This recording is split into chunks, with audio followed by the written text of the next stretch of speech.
बस मुझ पे ध्यान दो। बेबी, आज रात ये मेरी है।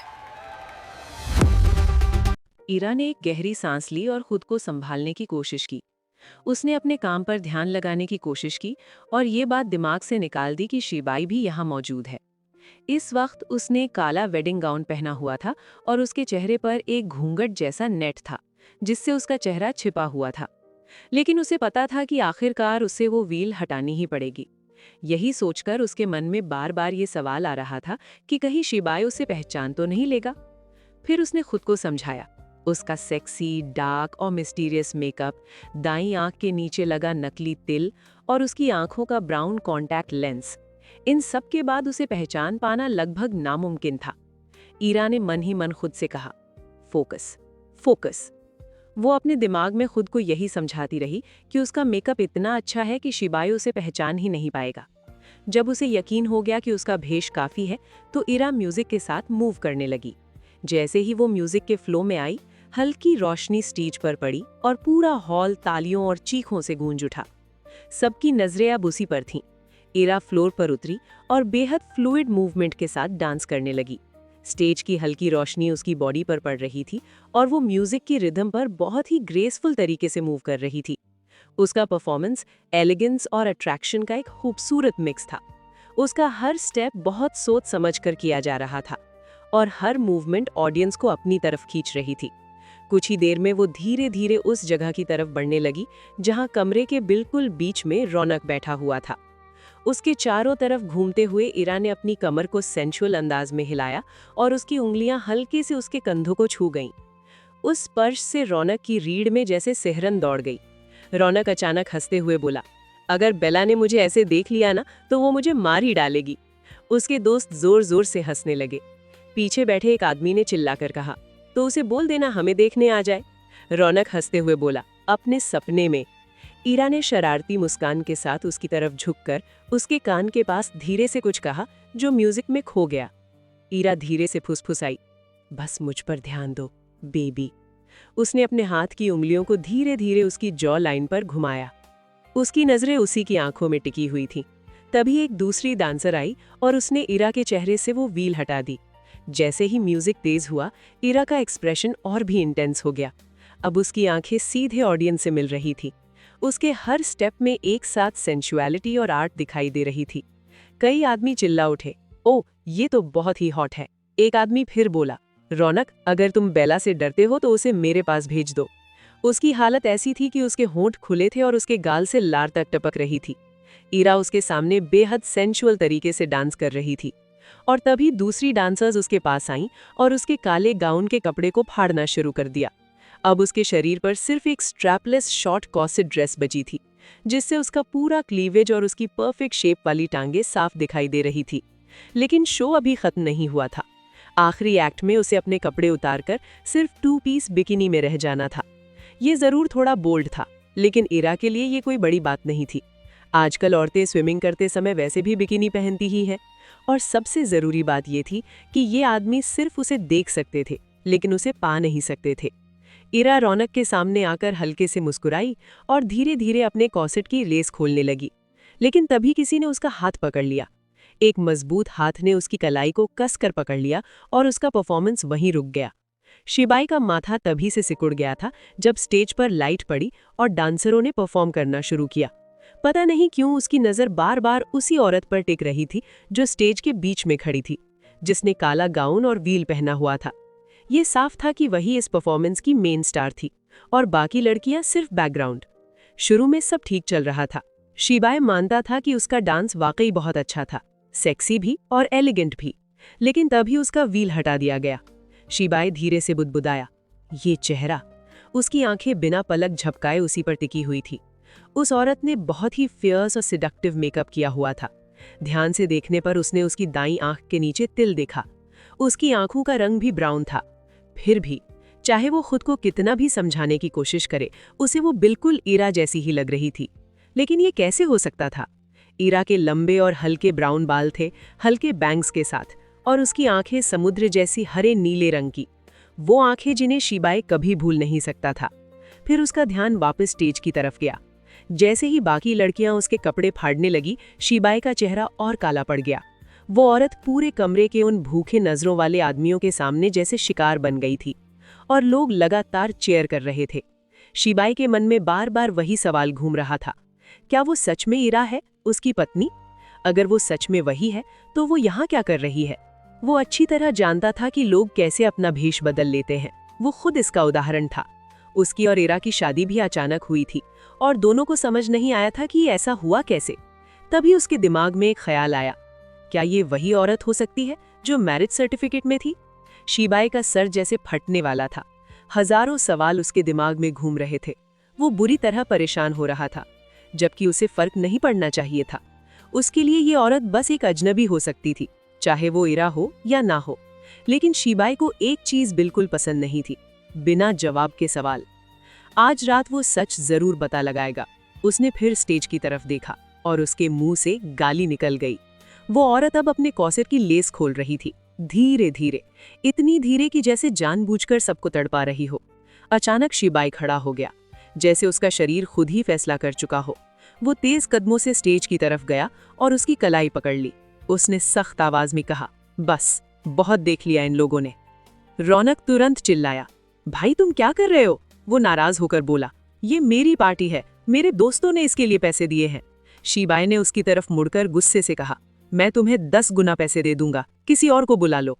फिर उसने इरा की कलाई और कसकर पकड़ ली और ठंडे लेकिन सख्त लहजे में बोला, आज रात ये मेरी है। इरा मुस्कुराई जब शिबाई ने उसे अपने पास खींचा और उसका हाथ थामे आगे बढ़ने लगा।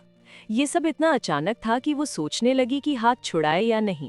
उसकी नज़र तुरंत क्रिस की परेशान चेहरे पर गई और उसने फौरन उसे एक आश्वस्त करने वाली नज़र दी, जैसे कह रही हो कि वो संभाल लेगी। और जैसे ही इरा ने शिबाई की पकड़ से हाथ छुड़ाने का मन बनाया, वेरोनिका के बाउंसर्स ने रास्ता रोक लिया। वेरोनिका दोनों बाउंसर्स के बीच से निकलते हुए शिबाई को सिडक्टिव मुस्कान देते हुए बोली, हैंडसम यंग मैन।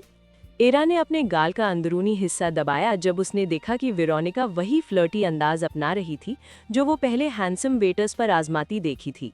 मैडम ने शिबाई को पलके झपकाते हुए देखा, उसकी आंखें चमकी और फिर कंधे उचकाते हुए मुंह बनाकर बोली, तुमने आज रात का शो खराब कर दिया डियर, लेकिन चूंकि तुम बिल्कुल मेरे टाइप हो तो माफ कर देती हूँ। शिबाई ने बिना कोई भाव दिखाए वेरोनिका को नजरअंदाज किया और इरा को खींचते हुए दूसरी दिशा में मुड़ा, लेकिन बाकी बाउंसर्स ने फिर से रास्ता रोक लिया। वेरोनिका मुंह बनाते हुए बोली, मुझे माफ करना, लेकिन सितारा मेरी एम्प्लॉई है और हम किसी कस्टमर को हमारी किसी लड़की को इस तरह घसीट के ले जाने नहीं दे सकते। अगर तुम मेरी किसी लड़की के साथ प्राइवेट टाइम चाहते हो तो सही तरीके से करना होगा और हमारा प्रोटोकॉल फॉलो करना होगा। फिर उसने साफ साफ कहा, हम यहाँ सब कुछ लीगली करते हैं, मुझे मजबूर मत करो कि मैं पुलिस को बुलाऊं। शिबाई का चेहरा सख्त हो गया और वो गुर्राया, टोनी। इरा की आंखें फटी रह गईं जब टोनी अचानक कहीं से प्रकट हो गया। क्या वो यहीं था पहले से? उसने मन में सोचा, हैरान होते हुए कि उसने उसे पहले नोटिस क्यों नहीं किया। शिबाई ने उससे कहा, इसे संभालो।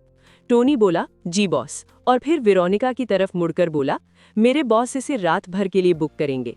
वेरोनिका ने समझाया, सितारा स्पेशल है और इसका रेट भी स्पेशल है, काफी महंगा, क्योंकि ये हमारे क्लब की स्टार है। देखो, आमतौर पर जब वो ड्यूटी पर हो तो तुम उसे ले नहीं सकते। अगर उसके साथ वक्त बिताना है तो हमारे प्राइवेट कॉकटेल लाउंज में आना होगा। टोनी ने लगभग मजाक उड़ाते हुए कहा, कोई बात नहीं, अभी मेरे बॉस के लिए सबसे बढ़िया और सबसे महंगा प्राइवेट कॉकटेल लाउंज दो। वेरोनिका के झुर्रीदार चेहरे पर फौरन एक चौड़ी मुस्कान आ गई और उसने बाउंसर्स को हुक्म दिया, इन्हें ले जाओ। इरा की आंखें चौड़ी हो गई और वो बोली, रुको, मैं सिर्फ रात भर डांस करने के लिए राजी हुई थी, बुक होने के लिए नहीं। वेरोनिका ने भौएं उठाई और तुरंत उसके पास आकर फुसफुसाई, इसके बाद मैं तुम्हारी शर्तों पर कॉन्ट्रैक्ट साइन करवाऊंगी, तुम खुद अपना शेड्यूल तय करोगी। इरा ने खुद को संभाला, ये तो असल में अच्छा लग रहा था। मैडम की आंखों में सीधे देखते हुए उसने कहा, मुझे ये भी चाहिए कि मैं खुद तय करूं कि किस क्लाइंट को हाँ कहूं और किसे ना। वेरोनिका लगभग गाली देते देते रुकी, फिर खुद को रोककर बोली, ठीक है, लेकिन इसे तो मान लो, ये खास क्लाइंट है। इरा ने कंधे उचकाए, ठीक है। वेरोनिका ने उससे खुशी से फुसफुसाया, यही तो मेरा है, इसे अच्छे से एंटरटेन करना, मैं चाहती हूँ कि ये दोबारा मेरे क्लब में आए। इरा ने धीरे से कहा, करूंगी। आखिरकार उसे मैडम का दिल जीतना था ताकि क्लब के सीक्रेट रूम्स तक पहुंच सके। वेरोनिका ने संतुष्ट होकर सिर हिलाया और बाउंसर्स की तरफ मुड़ी। चलो, इन्हें वीआईपी लाउंज में ले जाओ। म्यूजिक बजता रहा, बाकी परफॉर्मर्स स्टेज पर डांस करती रहीं ताकि शो चलता रहे। वेरोनिका ने किसी और एंटरटेनर को इरा की जगह बुला लिया और इरा ने एक बार फिर क्रिस की तरफ देखा, उसे आश्वस्त करने वाला नोट दिया। ये सब निपटाकर इरा ने अपना ध्यान उस आदमी पर लगाया जिसने उसकी कलाई मजबूती से थाम रखी थी। उसे अभी शिबाई से निपटना था ताकि उसकी दखल अंदाजी उसके अंडरकवर ऑपरेशन को बर्बाद न कर दे। उसके चेहरे पर हमेशा की तरह वही ठंडा पथरीला भाव था जिसे पढ़ने की कोशिश करे तो आदमी का दिमाग खराब हो जाए। फिर भी उसने उसे ही क्यों चुना? अभी तो उसके दिमाग में सिर्फ दो वजह आ रही थीं। या तो उसने उसे पहचान लिया और अपना शक पुख्ता करना चाहता था, या फिर वो सच में उसकी मौजूदा शख्सियत में दिलचस्पी रखता था। अजीब बात यह थी कि इस दूसरे ख्याल से इरा के गाल में हल्की सी लाली आ गई, जिसे उसने सिर हिलाकर झटक दिया। भला वो उसे इसलिए इस तरह खींचकर नहीं ले जाएगा ना कि उसमें उसकी दिलचस्पी हो गई है। आखिरकार सानिया ने साफ बताया था कि इस आदमी को औरतों की संगत से नफरत है। उसे देखकर वो खुद हैरान हो गई थी, लेकिन रौनक ने उसे कजिन कहा था। इरा ने एक गहरी सांस ली जब उसके दिमाग में दोनों पॉसिबिलिटीज और अपना भेस बचाने के लिए उठाए जाने वाले कदम एक साथ घूमने लगे। लेकिन सिर में चाहे जितना तूफान था, उसने खुद को भटकने नहीं दिया। मिशन का असली मकसद दिमाग में रखते हुए उसने अपनी आंखें तेज और चौकस रखीं जब बाउंसर उसे एक दूसरे हॉलवे में ले गया, जहां एक प्राइवेट एलिवेटर था जो सिर्फ की कार्ड से खुलता था। एलिवेटर देखते ही इरा के दिमाग में एक बात कौंधी। कोई हैरानी नहीं कि इन्वेस्टिगेशन आगे नहीं बढ़ रही थी। इस हाई एंड बार की सिक्योरिटी बहुत टाइट थी। जगह को पूरी तरह एक्सप्लोर करने में अभी काफी वक्त लगने वाला था। एलिवेटर में घुसकर जब वो अपनी मंजिल पर पहुंचे तो उन्हें एक बड़े कॉकटेल रूम में ले जाया गया। रूम पर नजर पड़ते ही इरा को समझ आ गया कि उसे क्या करना है। वेरोनिका की असिस्टेंट ने द जेंटलमैन्स क्लब के एंटरटेनर्स के काम के बारे में बता दिया था। इसमें ड्रिंक सर्व करना और रात भर के लिए बुक होने वाले क्लाइंट्स को एंटरटेन करना शामिल था। और भी कई सर्विसेज थीं जो वेरोनिका के साथ कॉन्ट्रैक्ट के हिसाब से तय होती थीं। जैसे ही दरवाजा बंद हुआ, इरा ने एक गहरी सांस ली और खुद को कंपोज किया। फिर हल्के से झुककर बोली, आज रात बुक करने के लिए शुक्रिया सर, मुझे सितारा कहिए। द जेंटलमैन्स क्लब में आपका स्वागत है। जैसे ही उसने सिर उठाया, शिबाई ने अपना ब्लेजर उसकी तरफ उछाला और रूखेपन से बोला, इसे ओढ़ लो। पहले तो इरा उसे बेयकीनी से देखती रही, लेकिन फिर एक आकर्षक मुस्कान के साथ बोली, बहुत शुक्रिया डियर क्लाइंट। बिना एक पल गवाए उसने ब्लेजर पहन लिया। वो उस पर थोड़ा बड़ा था, इसकी लंबाई उसकी जांघ के आधे हिस्से तक आ रही थी। फिर मासूमियत से उसने पूछा, बताइए मैं आपको किस नाम से बुलाऊं डियर क्लाइंट? शिबाई की तीखी नजर उस पर टिकी रही। धीमी लेकिन सख्त आवाज में वो बोला, इरा तुम यहाँ क्या कर रही हो? इरा ने मुस्कान बनाए रखी, अपना रोल निभाते हुए बोली, मुझे लगता है आपने मुझे कोई और समझ लिया सर, मेरा नाम इरा नहीं है। शिबाई की आंखें सिकुड़ गई और वो बोला, मेरे साथ खेलने की कोशिश मत करो, मैं जानता हूँ तुम इरा हो। इरा को अपना कंपोजर बनाए रखना अच्छी तरह आता था, इसीलिए भले ही शिबाई ने अभी उसका पूरा नाम ले लिया था, उसने उसे एक मासूम नजर और सिडक्टिव मुस्कान के साथ जवाब दिया। इरा ने बेफिक्री से कहा, मैं यकीन दिलाती हूँ सर, आप गलत समझ रहे हैं, मैं यहाँ आपकी सेवा और एंटरटेनमेंट के लिए हूँ। उसके शक को भटकाने की कोशिश करते हुए वो आगे बोली, लेकिन अगर आप मुझे उस नाम से बुलाना चाहते हैं तो जैसी आपकी मर्जी। बिना किसी चेतावनी के शिबाई आगे झपटा, उसका हाथ उसकी विग की तरफ बढ़ा। इरा ने तुरंत रिएक्ट किया और एक तरफ मुड़ गई, लेकिन शिबाई उसके बालों तक पहुंचने पर अड़ा हुआ था। यार ये इतना जिद्दी क्यों है?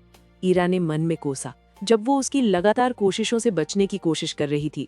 उसने उसकी कलाई पकड़ने की कोशिश की, लेकिन एक तेज मूवमेंट से वो मुड़ गई और छुड़ाने लगी। मगर बदकिस्मती से शिबाई काफी ताकतवर था और उसकी पकड़ ढीली होने की बजाय और कस गई। इरा फुफकारी, बंद करो ये, जब उसने अपने दूसरे हाथ से उसे धकेलना शुरू किया। शिबाई की आंखें गहरी हो गईं और वो बोला, मैं मजाक नहीं कर रहा इरा। इरा ने तुरंत पलटवार किया, और किसने कहा मुझे तुम्हारे साथ खेलना है? मैं यहाँ काम करने आई हूँ मिस्टर, और तुम क्लब का प्रोटोकॉल तोड़ रहे हो। उसकी आंखें तेजी से उस बटन को ढूंढ रही थी जो वायलेंट क्लाइंट्स के लिए हेल्प सिग्नल देता था। जब कोई रास्ता न बचा, इरा एक झटके से घूमी, अपनी मोमेंटम का इस्तेमाल करते हुए उसे धकेलने की कोशिश की, लेकिन अफसोस शिबाई तेज निकला। उसने उसकी दूसरी कलाई थाम ली और वापस खींच लिया। दोनों लड़खड़ाए और उस तंग जगह में उनके जिस्म एक दूसरे से सट गए। अब फायदे में आकर शिबाई ने उसकी विग खींचने की कोशिश की और उसके कान के पास गुर्राते हुए बोला, बस मान लो इरा। ईरा ने पूरी ताकत से उसका मुकाबला किया। उसकी हरकतें अब ज्यादा बेचैन होती जा रही थी। उसने उसे अपनी मनमानी करने देने से साफ मना कर दिया। एक आखिरी ऑप्शन बचा था। उसने छूटने के लिए उसके घुटने में घुटना मारा, लेकिन वार लगने के बावजूद शिबाई ने उसे पकड़े रखा। काश और जोर से मारती, उसने मन में कुढ़ते हुए सोचा। अफसोस हुआ कि वो किसी क्लाइंट को चोट पहुंचाकर सीन नहीं बनाना चाहती थी। जब वो रास्ता भी बंद हो गया, उसने अपना वजन शिफ्ट किया, जिससे शिबाई का बैलेंस बिगड़ गया। एक तेज मूवमेंट में दोनों सोफे पर गिर पड़े। ईरा उसके ऊपर आ गई। दोनों की सांसें एक दूसरे के खिलाफ भारी थीं। ईरा की नजर शिबाई से मिली और पहली बार उसने उसकी आंखों में एक हल्की सी कमजोरी देखी। एक पल के लिए दोनों वहीं रुके रहे। तभी उसका दिल जोर से धड़का जब उसे एहसास हुआ कि उनके चेहरे बस कुछ इंच दूर है। शायद उसकी हिचकिचाहट भांपते हुए वो हिला, लेकिन उसने तुरंत अपनी टांगों से उसके दोनों तरफ जकड़ लिया, अपने हाथों से उसकी बाहें दबा दी और अपना पूरा वजन डालकर उसे वहीं रोके रखा। झुंझलाहट में वो बोली, जरा सीधे बैठोगे? अगर बैठे तो मैं तुम्हें अपना असली नाम बताऊंगी और चाहो तो मेरी आइडेंटिटी चेक भी कर सकते हो। इस तरह ब्लफ करने में कोई दिक्कत नहीं थी। उसका भेस परफेक्ट होना चाहिए था, क्योंकि प्रतीक ने पहले से इंतजाम कर रखा था। वो जानता था कि वो इस केस को मना करने में दिल नहीं लगा पाएगी। अपने ब्लफ को और आगे बढ़ाते हुए वो और करीब झुकी। उनके होठ अब बमुश्किल 1 इंच दूर थे। उसकी आंखें उसकी आंखों में झांकते हुए टिमटिमाई। वो दबी आवाज में बोली, तुम्हें मेरा पहला क्लाइंट होना था, लेकिन तुम मेरा पहला दिन बर्बाद कर रहे हो मिस्टर। मजाक उड़ाते हुए वो आगे बोली, ईरा है कौन तुम्हारी? मेरा नाम है डायना, मारिया सिंह। कुछ पल गुजरे और शिबाई बस उसे देखता रहा, जैसे उसके अचानक इस दबदबे ने उसे चौंका दिया हो। मौका देखकर वो आगे बोली, अगर तुम यहाँ एंटरटेनमेंट के लिए नहीं आए तो मेरी प्राइवेसी में घुसने की बजाय मुझे अकेला छोड़ दो। फिर उसने तुरंत अपना भाव बदला और एक बार फिर उसे सिडक्टिव मुस्कान दी और बोली, मिस्टर, ये पोजीशन काफी असुविधाजनक है, तुम भी मानोगे ना? तो क्यों ना हम नए सिरे से शुरू करें, बिना मेरे बाल छूने की कोशिश के। देखो, मेरी मर्जी के बिना तुम मुझे छू नहीं सकते या कुछ नहीं कर सकते, समझे? शिबाई ने उसके बोलने के बाद कोई जवाब नहीं दिया, बस भौं चढ़ाए उसे देखता रहा। तो उसने दोबारा पूछा, समझे ना मिस्टर, या बालों का कोई फेटिश है तुम्हें? जैसे इस सवाल की हैरानी उसे लग गई, वो अचानक झपका और बोल पड़ा, क्या? ईरा ने दृढ़ता से दोहराया, तो फिर मैं इसे सहमति मान लेती हूँ। मेरी इजाजत के बिना मेरे जिस्म का कोई भी हिस्सा नहीं छूना। शिबाई ने दांत पीसते हुए कहा, ठीक है, अब उतरो मुझ पर से। ईरा बोली, बड़ी खुशी से। एक विंग के साथ ईरा उछलकर उससे अलग हो गई और अच्छी खासी दूरी बना ली। उधर शिबाई भी उठकर बैठ गया। उसका चेहरा सख्त था, जैसे वो खुद को दोबारा समेट रहा हो। ईरा ने उस थोड़ी सी चुप्पी का फायदा उठाया और काउंटर की तरफ चल पड़ी, विस्की की एक बोतल और कुछ ग्लास लेने। लेकिन उसकी आंखें चौड़ी हो गई जब उसने शीशे में शिबाई का अक्स अपने पीछे देखा। झट से पलटते हुए वो बोली, तुम कभी नहीं हारते। शिबाई ने जवाब नहीं दिया। इसके बजाय वो आगे बढ़ा और फिर से उसकी विग की तरफ हाथ बढ़ाया। ईरा ने तेजी से एक तरफ झुककर बचने की कोशिश की, लेकिन शिबाई वहीं नहीं रुका। उसकी उंगलियां उसकी विग के किनारे को छू गईं, जिससे वो पीछे की तरफ लड़खड़ा गई। ईरा फुपकारी, बस भी करो, उसे बचने की कोशिश करते हुए, लेकिन शिबाई ने दोनों हाथों से उसकी विग पकड़ ली और जोर से खींचा। ईरा ने जवाब में जोर लगाया और उस खींचातानी में दोनों का बैलेंस बिगड़ गया। वो फर्श पर गिर पड़े। इस बार शिबाई उसके ऊपर आ गया, उसे नीचे दबाए रखा और उसका हाथ अभी भी विग खींच रहा था। ईरा की सांसें छोटी छोटी हो गई थीं। उसे घूरते हुए वो बोली, छोड़ो मुझे, एक हाथ से उसे धकेलना शुरू करते हुए और दूसरे से विग को थामे हुए। उसे यकीन नहीं हो रहा था कि शिबाई इतना जिद्दी और हठी हो सकता है। ऐसा लग रहा था जैसे बचपन में किसी यार के साथ लड़ाई हो रही हो। इससे पहले कि शिबाई विग खींच पाता, दरवाजा एक जोरदार धमाके के साथ खुला। वेरोनिका दरवाजे पर खड़ी थी और उसकी आवाज गूंजी, ये क्या तमाशा है? वेरोनिका की आवाज ने कमरे का सारा तनाव चीर दिया। शिबाई एक पल के लिए रुक गया। उसकी पकड़ थोड़ी ढीली पड़ी जैसे ही वो मैडम की तरफ मुड़ा। इस अचानक रुकावट का फायदा उठाते हुए ईरा ने खुद को धकेला और तेजी से उठ गई, अपनी विग को ठीक करते हुए। वो किसी को भी अपनी असली पहचान जानने का मौका नहीं दे सकती थी। वेरोनिका की आंखें सिकुड़ी जब उसने शिबाई और ईरा को बारी बारी देखा। फिर वो शिबाई की तरफ मुड़ते हुए बोली, मिस्टर, मैं आपको याद दिलाना चाहती हूँ कि हमारे एंटरटेनर्स के साथ इज्जत से पेश आना जरूरी है।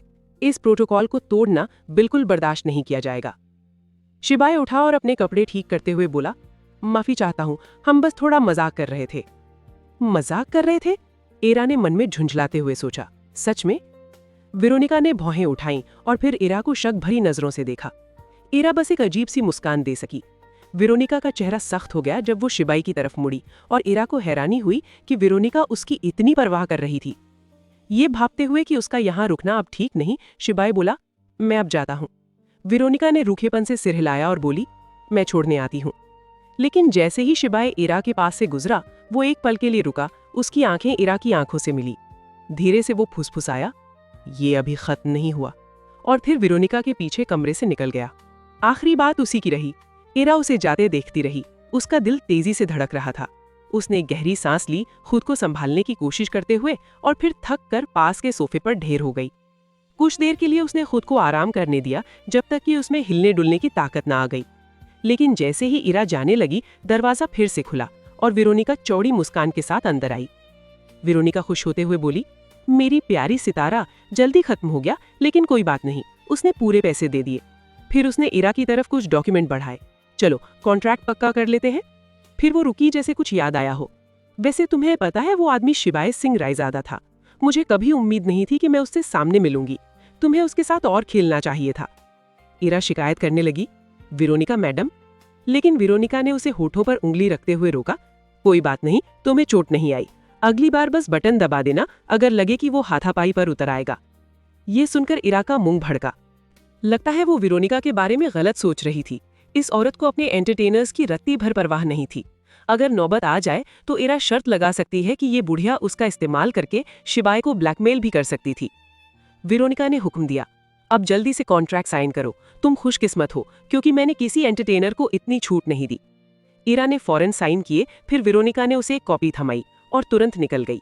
अब कुछ करने को बचा नहीं था, तो इरा खुद भी कमरे से निकली और देखा कि क्रिस पहले से बाहर उसका इंतजार कर रहा था। क्रिस ने पूछा, ठीक हो तुम? इरा बोली, हाँ, और मेरी चिंता मत करो, मैं बिल्कुल ठीक हूँ। फिर उसने उसे इशारे से वापस अपनी पोस्ट पर जाने को कहा। मैं बस कपड़े बदलती हूँ, सामान उठाती हूँ और घर जाती हूँ। उसने वही किया। कपड़े बदले, बैग उठाया और पिछले दरवाजे से निकल गई। लेकिन सिक्योरिटी की चेकिंग के बाद बाहर आकर उसने एक लंबी सांस ली। तभी उसका फोन बजा। प्रतीक की आवाज आई, कैब बुला। वो मैं हूं। और तभी एक कैब उसके पास से गुजरी। इशारा समझकर इरा ने उसे रोका और सामने की सीट पर बैठ गई। इरा ने एक सांस के साथ कहा, एक मुसीबत है। शिबाई ने मुझे पहचान लिया और मैंने उसे अपना फेक नाम बताया। वो शायद मारिया सिंह के बारे में पता लगाने की कोशिश करेगा। प्रतीक चौंकते हुए बोला, शिबाई, मतलब तुम्हारे सरप्राइज हस्बैंड? इरा ने मन में एक सांस ली, तो उसे पहले से पता था। हाँ, उसने कंफर्म किया। प्रतीक बोला, सान्या ने बताया था, लेकिन चिंता मत करो, मैंने तुम्हारे भेस में कोई कमजोरी नहीं छोड़ी। चाहो तो अपनी बीमार माँ से मिलने जाकर उनके पास रह सकती हो। जब तक वो तुम्हें और सितारा को एक साथ सामने नहीं देखता, तुम्हारा भेस सुरक्षित है। इरा ने ये बात जहन में नोट कर ली।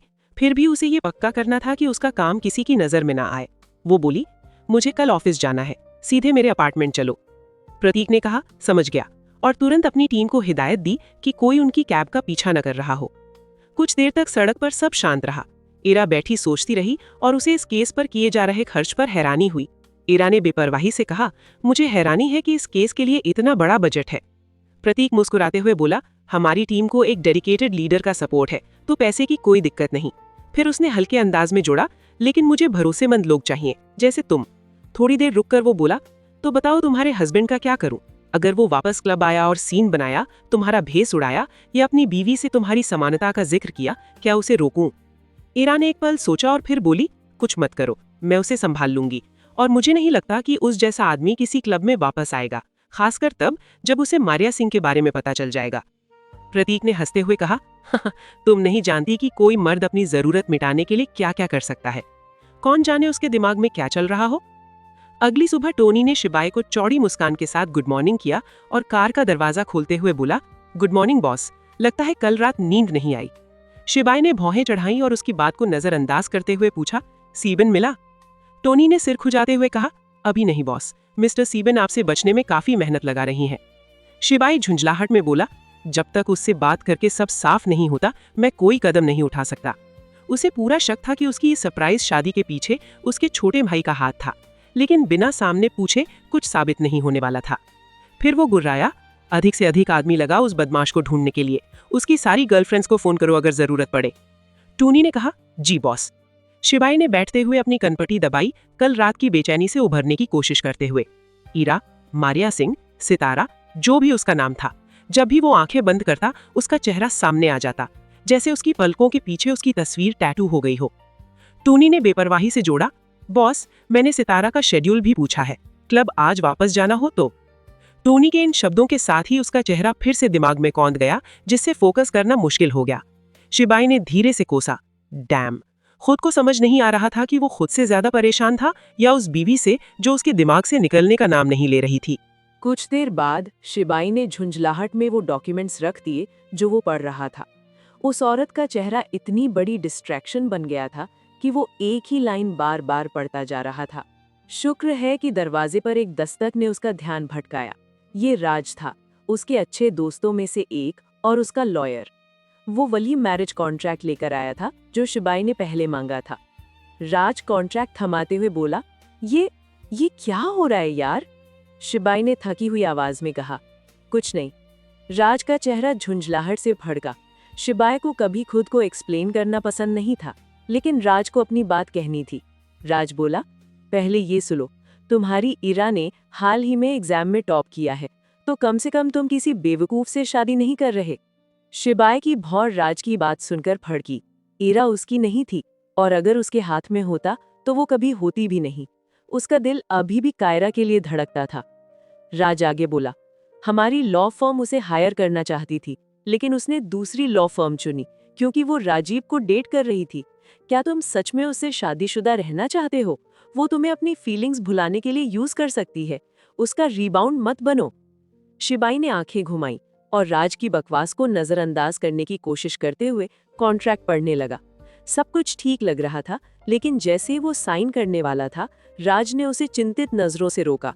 राज बोला, शिबाई, मैं जानता हूं कि अंकल शादी के लिए तुम्हें नॉन स्टॉप परेशान करते रहते हैं, लेकिन मुझे इस औरत के बारे में कुछ ठीक नहीं लग रहा। 4 महीने कम नहीं होते, वो इस दौरान कुछ भी कर सकती है। मैं सिर्फ तुम्हारे लॉयर के तौर पर नहीं, बल्कि दोस्त के तौर पर कह रहा हूँ। एक बार सोचो। शिबाई ने डॉक्यूमेंट्स रखे और राज को देखा। उसे खुशी हुई कि उसके पास ऐसे दोस्त हैं जो इतनी परवाह करते हैं। वो बोला, सच में कोई बड़ी बात नहीं है राज, चिंता मत करो। मुझे पता है मैं क्या कर रहा हूँ, और 4 महीने बाद सब खत्म हो जाएगा। बस ये बात हम दोनों के बीच रहे। राज ने गहरी सांस ली। वो जानता था कि शिबाई का इरादा नहीं बदलेगा। ठीक है। तभी दरवाजा खुला और टोनी अंदर आया। टोनी ने रिपोर्ट किया, बॉस, जेंटलमैन्स क्लब के मैनेजर का फोन आया था। सितारा कल रात परफॉर्म करेगी, क्या बुक कर दूं? शिबाई बोला, हाँ, और राज का मुंह खुला रह गया। उसे यकीन नहीं हो रहा था कि उसका दोस्त सच में कायरा के अलावा किसी और औरत में दिलचस्पी दिखा रहा है। शिबाई ने आगे कहा, रात 8 बजे के लिए एक प्राइवेट रूम बुक करो। राज ने भौहें चढ़ाते हुए पूछा, क्या हो रहा है? तुम्हें नाइट क्लब कब से पसंद आने लगे? फिर शिबाई और टोनी को बारी बारी देखते हुए बोला, ये सितारा कौन है? शिबाई ने उसे नजरअंदाज किया और इरा को कॉल करने के लिए फोन उठाया। शिबाई बोला, कॉन्ट्रैक्ट मेरे पास है, कल रात 8 बजे जेंटलमैन्स क्लब में मिलो। अगर नहीं आई तो ये अरेंजमेंट कैंसिल और सीधे तलाक। वो कल रात इरा की असलियत सामने ले आएगा। कॉन्ट्रैक्ट मेरे पास है, कल रात 8 बजे जेंटलमैन्स क्लब में मिलो। अगर नहीं आई तो ये अरेंजमेंट कैंसिल और सीधे तलाक। शिबाई के ये शब्द उसके दिमाग में गूंज रहे थे। इरा अपनी डेस्क पर बैठी धीरे से बोली, ये सीरियस है क्या अभी? दिन तो ठीक चल रहा था, राजीव को कल ही भेज दिया गया था, लेकिन लगता है सब कुछ ठीक होते ही कोई ना कोई तूफान आ जाता है। रिया ने बेबाकी से पूछा, वो कौन था? डायरेक्टर थे क्या? वो उनके डिपार्टमेंट की एक पैरालीगल थी जिसे हर किसी की जिंदगी में झांकने का शौक था। एकदम पक्की गॉसिप मशीन। इरा की बदकिस्मती कि जब वो डॉक्यूमेंट्स दे रही थी, उसने शिबाई का वो फोन सुन लिया। इरा ने कहा, नहीं। फिर रिया बोली, प्रशांत कपूर, मुझे हमेशा हैरानी होती है कि आपने कॉर्पोरेट लॉ डिपार्टमेंट क्यों नहीं चुना। वहाँ काम भी आसान है और आप अपने बॉयफ्रेंड के करीब भी रहती हैं। इरा ने एक पोकर फेस के साथ कहा, रिया, डॉक्यूमेंट्स के लिए शुक्रिया, अब जा सकती हो, जरूरत पड़ी तो बुला लूंगी। रिया के कंधे झुक गए और मुंह बनाते हुए वो पलटकर चली गई। फोन रखते हुए इरा ने एक सांस ली और धीरे से बोली, ये जानबूझकर मुझे कोने में धकेल रहा है। उसका दिमाग शिबाई के मैसेज पर वापस चला गया। वो कल मिलना चाहता था और इरा को पूरा यकीन था कि उसने वही टाइम रखा होगा जब उसकी जेंटलमैन्स क्लब में परफॉर्मेंस थी। या इससे भी बुरा, उसी जगह उसी वक्त, ताकि उसे सच बोलने पर मजबूर कर सके।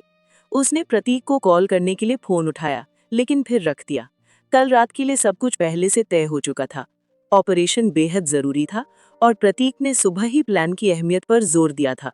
कल रात क्लब जाना जरूरी था और उनकी स्ट्रैटेजी पर अमल शुरू करना था।